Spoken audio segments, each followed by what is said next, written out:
ke rayuwa ta za ta yi ban kwana. Hayya hayya angona kai ne rainin zamina.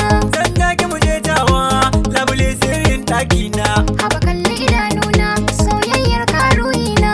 So zauna mana baby na ke ce hasken kalbina. Dama kai ne zaɓina ka zo gun umma da abana. Ni dama na shirya auren ki shine burina. Har ka sa na ji kunya za na kira ka da angona. Matata uwar ƴaƴana. Barzo na uban ƴaƴana. Ki bani abinci a bakina. Zan baka abin da kake kauna. Rufa ni ki sa ya